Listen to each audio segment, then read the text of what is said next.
Hi అండి. నేను మీ Lakshmi village ఫుడ్స్‌కి స్వాగతం. అందరూ ఎలా ఉన్నారు? బాగున్నారా అండి? నేనైతే బాగున్నాను. ముందుగా మన యూట్యూబ్ ఫ్యామిలీ అందరికీ కూడా, మన ఇరుగు పొరుగు వారందరికీ కూడా సంక్రాంతి శుభాకాంక్షలండి. ఎలా ఉన్నారు? బాగున్నారా? నేనైతే బాగున్నానండి. నేను ఈరోజు మీతో మంచి కర్రీతోటి చూపించి చేపిద్దామని వచ్చానండి. ఇది ఏం కర్రీ అనుకుంటున్నారా? ఆనపకాయ వంకాయ. మన చెట్టు వంకాయలు, మన చెట్లు టమాటాలు అన్నీ మన గార్డెన్లోనే అనమాట, మనం పెంచుకునేవి. తర్వాత ఆనపకాయ ముక్క వదిన గారు ఇచ్చారు, లేత ఆనపకాయ అనమాట. చాలా బాగుంది, చూడంగానే చేసేసుకోవాలనిపించింది. ఏంటని అనుకుంటే పులుసు జ్ఞాపకం వచ్చింది. ఎందుకంటే ఎప్పుడు చేసుకునే పద్ధతిలోనే చేసుకుంటే చాలా అంటే చాలా బాగుంటుందండి. పులుసు చూసారా ఎంత చిక్కగా, ఎంత బాగుందో, కమ్మగా ఉంటుంది అన్నమాట. తినేయగలిది తినాలనిపిస్తుంది. ఇది ఎలా చేసుకోవాలో మీరు ఎప్పుడన్నా చేసుకున్నారా? నా పద్ధతిలో నేను మీకు చేసి చూపించేస్తాను. వెళ్ళిపోదామా ఈ వీడియోలోకి. ఎప్పుడులాగానే మీ లక్ష్మక్కని మీరు సపోర్ట్ చేయండి, లైక్ చేయండి మర్చిపోవద్దు. వెళ్ళిపోదాం వీడియోలోకి, వచ్చేయండి నేర్చుకుందాం ఈ ఆనపకాయ వంకాయ పులుసు నా పద్ధతిలో.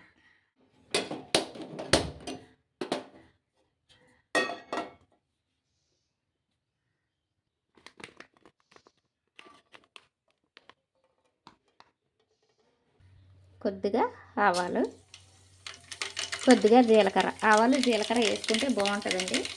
అందులో అలాగే ఉల్లిపాయలు చిన్న ముక్కలు కోసుకుని ఉల్లిపాయలు వేసుకుంటే బాగుంటుంది. ఒక గుప్పుడు పచ్చి కరివేపాకు వేసుకుంటే చాలా బాగుంటుంది.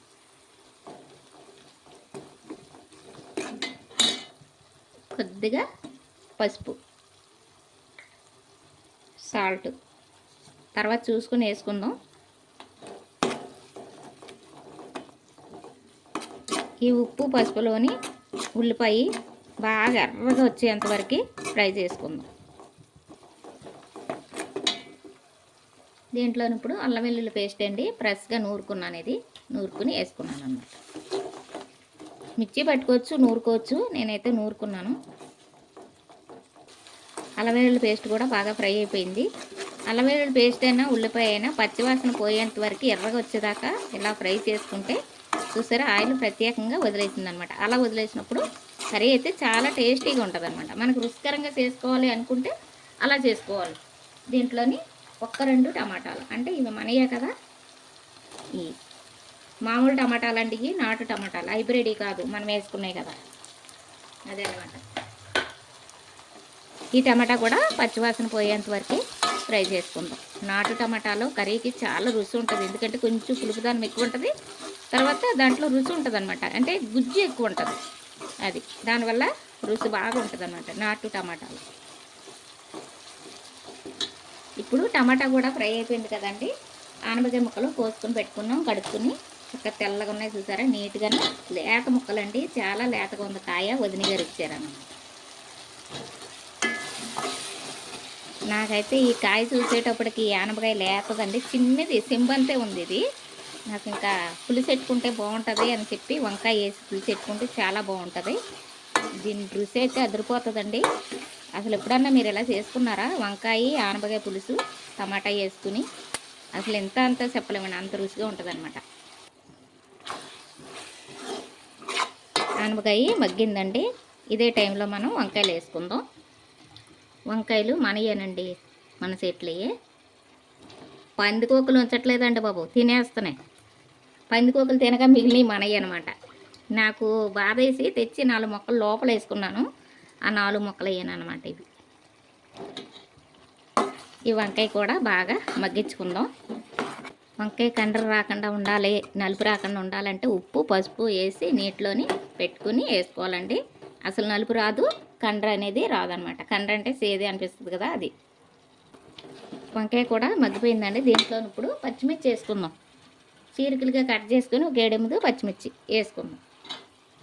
ఎందుకంటే ముందుగా వేస్తే బాగా ఉడికిపోయి పేస్ట్ అయిపోతున్నాయి కదండి, అందుకని ఇలా వేసుకుంటూ ఇప్పుడు బాగుంటుంది అనమాట. దీంట్లోని తగినంత కారం వేసుకుందాం.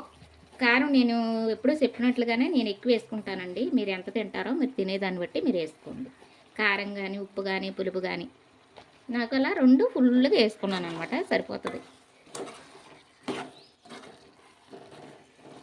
కొంచెంసేపు ఉప్పు కారం బాగా పట్టేదాకా దీన్ని మూత పెట్టుకుని మగ్గించుకుందాం.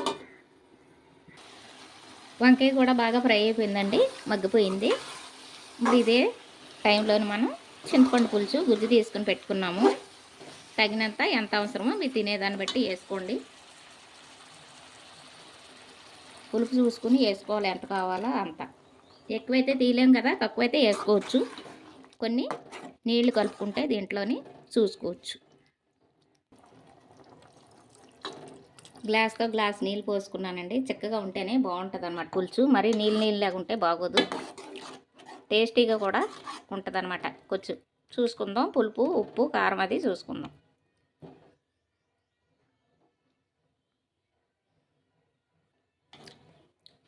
పులుపు ఇది వేసుకుంటే సరిపోతుందండి. పక్కన పెట్టుకున్నాం కదా కొంచెం ఇందాక, అది వేసేసుకుందాము. ఉప్పు మాత్రం పడద్ది, కారం సరిపోయింది. ఉప్పు వేసుకుందాం. ఇక్కడికి 3 స్పూన్లు పట్టిందండి ఉప్పు. సరిపోతుంది, ఇదైతే సరిపోద్ది.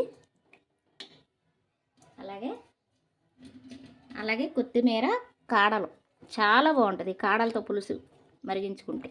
సరేనా, అయిపోయిందండి. దీన్ని బాగా మరిగించుకుందాం. ఇప్పుడు మూత పెట్టుకుందాం.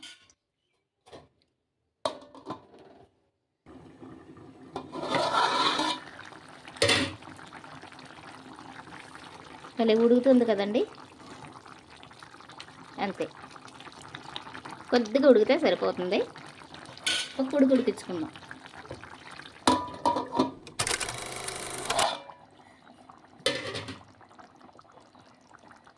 అయిపోయిందండి, దగ్గరికి వచ్చేసింది కదా, అయిపోయింది. ఇది ఏమాత్రం పులుసు ఉంటే మళ్ళీ చల్లారిపోయింది అనుకోండి, మరి దగ్గరికి వచ్చేస్తుంది, ఇంకా చిక్కగా అయిపోతుంది అనమాట. ఈ మాత్రం పులుసు ఉండాలి.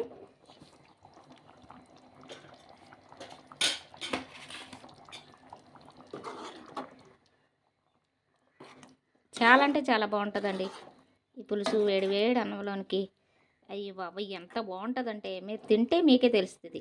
ఈ పులుసు చూసారా, చిక్కగా తిక్కి గ్రేవీ తోటి ఎంత బాగుందో కదా, చిక్కగా ఉందన్నమాట. ఇది చూడండి ఎంత చిక్కగా ఉందో. ఇలా ఉంటేనే బాగుంటుంది పులుసు. ఆనపకాయ వంకాయ పులుసు ఈ పద్ధతిలో, ఇది నా పద్ధతిలో నేను చేసి మీకు చూపించాను. మీరైతే ఎలా చేసుకుంటారో నాకు కామెంట్ రూపంలో తెలియచేయండి. లైక్ చేయండి, షేర్ చేయండి. మీ లక్ష్మక్కని ఇలాగే సపోర్ట్ చేయండి. నచ్చిందా అండి ఈ వీడియో? ఖచ్చితంగా నచ్చిందని అనుకుంటున్నాను. తప్పనిసరిగా మీరు చేసుకోండి. ఈ పులుసు నా పల్లెటూరి నా పద్ధతిలో చేశానమాట. మాది పల్లెటూరు కదండి, విలేజీ కదా, అది నా పద్ధతిలో. ఒక్కొక్కరు ఒక్కోలా చేస్తాం కదా, అదనమాట. బాయ్ అండి.